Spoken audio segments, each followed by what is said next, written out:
Olá, meus amores do nono ano. A Pro está de volta com a aula de número 8. Isso mesmo. Na aula de número 8, a gente vai revisar, gente, como o próprio capa diz aqui, né? Revisão. Então, a gente vai revisar todos os conteúdos vivenciados até o momento do nosso capítulo 1 do livro de português. E quais foram esses assuntos, esses conteúdos?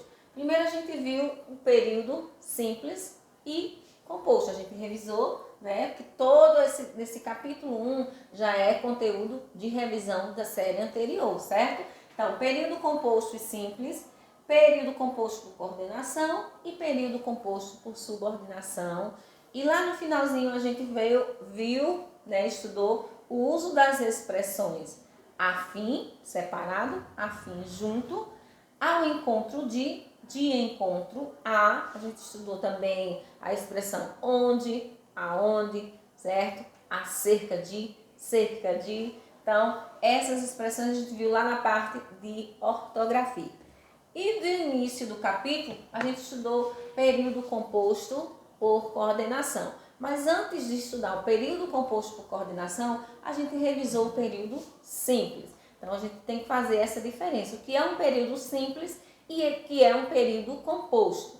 Gente, período simples é aquele formado por quê? Por apenas uma oração. E período composto é aquele formado por mais de uma oração, certo? Pro, como é que eu vou saber a quantidade de oração dentro do período? Gente, vocês já estão cansados de saber que a quantidade de oração dentro do período eu vou determinar pela quantidade de verbo. Mas tem gente que ainda tem assim me dizer, Pro, então o período, ou seja, o verbo é a oração? Não. A oração, ela gira em torno, né, dessa dependência do verbo, mas o verbo sozinho pode até ser que forme uma oração, certo? Como eu digo, por exemplo, digamos aqui, eu vou ter uma oração formada por apenas um verbo, pode ser que exista, mas não é só o verbo sozinho que vai formar a oração, não. A oração, ela gira em torno de um verbo. Então, se eu tenho só um verbo naquela oração, eu tenho um período simples. Se tem mais de um, eu vou ter um período composto. E dentro do período composto, a gente vai ver o período composto por coordenação e também o período composto por subordinação. No período composto por coordenação, a gente sabe como é que se classifica as orações, certo? Nós vamos ter uma oração coordenada assindética e nós vamos ter uma oração coordenada sindética. Quando eu tenho uma oração coordenada assindética. Gente, eu vou ter uma oração coordenada assindética quando nela, vir uma dessas conjunções. E quais são as conjunções coordenativas? Aditiva, adversativa, alternativa, conclusiva e explicativa. Quando eu tenho essa estrutura aqui, são essas as aditivas, e nem e mais também. Observe o exemplo. Nosso amigo não veio nem mandou notícias. Quando eu digo nosso amigo não veio, essa oração nosso amigo não veio vai se chamar oração coordenada assindética, porque não tem a conjunção. Já na outra oração que diz nem mandou notícia, nós vamos chamar ela de quê? De oração coordenada sindética. E ela é sindética aditiva por conter nela uma conjunção coordenada aditiva, que é esse nemzinho aqui, ok? Então, se você observar que é um período composto por coordenação, primeiro, é composto porque tem o verbo veio e mandou, tenho dois verbos, e é por coordenação porque eu tenho a conjunção coordenativa aditiva nem, presente nem. Então, a gente tem que aprender essas conjunções aqui, tanto as aditivas, como as adversativas, como as alternativas, como as conclusivas e as explicativas, para poder a gente diferenciar o período composto por coordenação do período composto por subordinação, que a gente utiliza outras conjunções, ok? Agora vem o período composto por subordinação, que diferente do período composto por coordenação, as orações são classificadas, né? Então, primeiro, Lá no período composto por coordenação, a gente classifica as orações em quê? Coordenada assindética ou coordenada sindética. No período composto por subordinação, as orações são classificadas em oração principal e oração subordinada, certo? Essa oração subordinada, ela vai se classificar de acordo com a conjunção que vai existir nela. A gente vai ver daqui a pouco. Nós chamamos de oração principal, no período composto por subordinação, aquela oração que não vem com a conjunção, certo? E nós vamos chamar de oração subordinada a que vem com a conjunção. Por exemplo, aqui, ó, há 3 tipos de orações subordinadas. A gente vai estudar esses 3 tipos. A gente não começou ainda, a gente só está vendo o que é um período composto por subordinação. Mas a gente não está estudando cada um separadamente. Vamos estudar a partir do capítulo 2, ok? Então, ó, são 3 tipos de período composto por subordinação. Aquele que tem conjunções subordinativas substantivas, certo? Aqueles que vão ter as adjetivas e as que vão ter as conjunções subordinativas adverbiais. Lá no período composto por subordinação, que eu tenho as conjunções substantivas, eu vou chamar, ó, são 6, a gente vai estudar 6, certo? Então, sempre que tiver uma oração, uma conjunção, na verdade, subordinativa, que ela for substantiva, a gente já vai classificar aquele período como período composto por subordinação. E aí a gente vai ver se a oração é subordinada adverbial, adjetiva ou substantiva, certo? Nós vamos ter o período composto por subordinação, que vai ter as adjetivas. Quais são elas? Somente são 2, restritivas e explicativa. Considero a mais fácil de aprender, que são apenas 2 tipos de orações subordinadas adjetivas.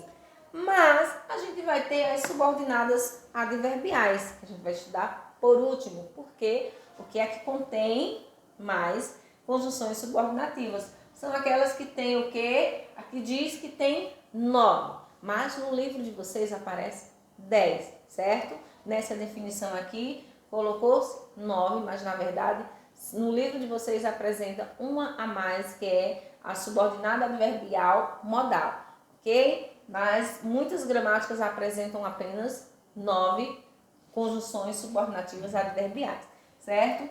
Ok? Então, período composto por coordenação, as orações se classificam em assindética e sindética. Período composto por subordinação vai ser oração principal, não vem com a conjunção, e oração subordinada. Que essa subordinada pode ser subordinada adverbial, subordinada adjetiva ou subordinada substantiva. A gente vai estudar cada uma dessas conjunções separadamente, ok? Então, nós vamos ver agora o uso, lá na parte de ortografia, o uso dessas expressões ao encontro de encontro a. Quando é que eu vou usar ao encontro de? Quando significar união ou ser favorável a alguma coisa, certo? Por exemplo, meu novo trabalho veio ao encontro do que desejava. Então, ele veio ao encontro de, certo? Por que isso é encontro de? Porque está indicando algo favorável ao meu desejo, certo? Agora, quando é que eu vou usar de encontro a? De encontro a, eu uso para indicar o quê? Indicar uma oposição, é o oposto. Por exemplo, a decisão tomada foi de encontro aos meus princípios. Aqui está colocado no plural, ela só está no A, porque aqui a palavra meus princípios está no plural. Então, aqui está oposto. Então, eu tenho a minha opinião, meus princípios são uns, e a opinião, aqui a decisão veio o oposto dos meus princípios, ok? Vamos usar acerca de, a expressão acerca de, preste bem atenção, acerca de junto, acerca junto, bem juntinho. Quando é que eu uso? Quando se referir a respeito de alguma coisa, significar isso, eu estou falando a respeito de, certo? Então, discutimos acerca, esse acerca tem que ser junto, acerca de uma melhor saída. Então, se nós discutimos a respeito de alguma coisa, então, e quero colocar no lugar de a respeito a palavra acerca, então esse acerca tem que ser juntinho, não é separado o a e o cerca não, porque senão vai ficar cerca é de arame farpado. A cerca aí separado vai ser cerca, um substantivo, ok? Temos também, ó, cerca de.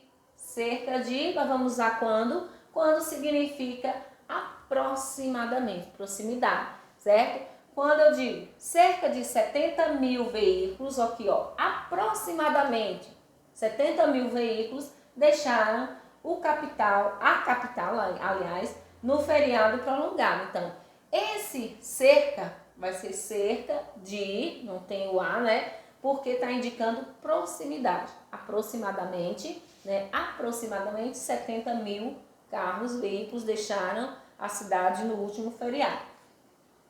Temos as expressões acerca, é tanto cerca, não é pró? Então, temos, ó, cerca de, temos acerca junto, e agora a gente vai ver acerca de, só que esse acerca não é junto, certo?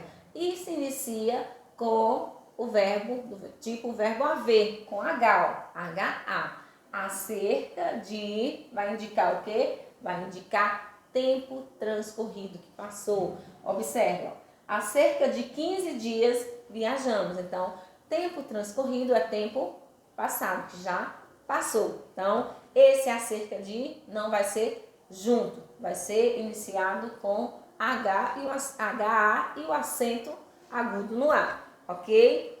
Nós estudamos essas duas expressões, afim junto e afim separado. Quando é que eu vou usar afim junto? Indica o quê? Proximidade. Aliás, afinar, aquela do, né? De finalidade. Se a pessoa tá assim com afinidade, tudo direitinho, assim, de acordo um com o outro, certo? Então, pode indicar também proximidade. Ó. Tinha projeto de vida afim. Então, eles tinham afinidade, os mesmos projetos de vida. Então, esse afim aqui é junto, bem juntinho. Quando é que eu vou usar o afim separado? Justamente, é aquele que vai indicar o que? Afim de separado é estar interessado em algo ou em alguém, né? Então, quando você vai usar sempre aquela expressão, professora, estou afim de fulano. Então, esse afim aí de fulano, afim daquela garota, afim da aluna do 7º, afim da aluna do 8º. Então, estou afim dela, né? Então, esse afim aí é justamente o afim separado, ok? Ó, estou afim de você. Então, o afim aqui fica separado. E por último, a gente vai estudar as expressões onde e aonde, que são comuns. Essas expressões, a gente convive com elas no nosso dia a dia. A gente sempre fala, professora, onde está o seu livro? Professora, aonde está o seu livro? Será qual das duas frases estão corretas? Professora, aonde está o seu livro é onde está o seu livro.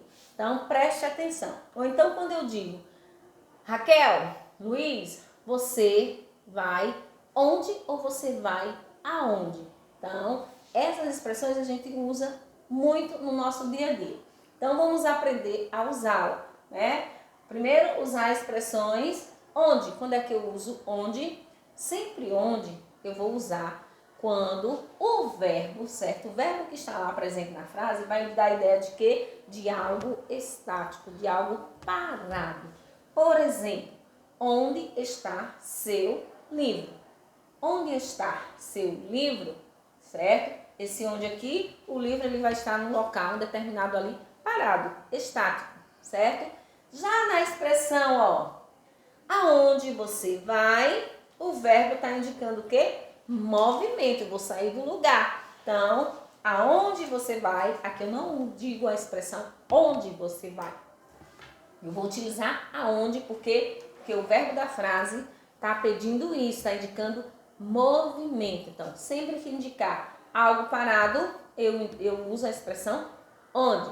Se indicar, o verbo indicar movimento, eu vou usar o quê? A expressão aonde, ok? Nossa aula de revisão termina aqui. Um beijo a todos e fiquem com Deus.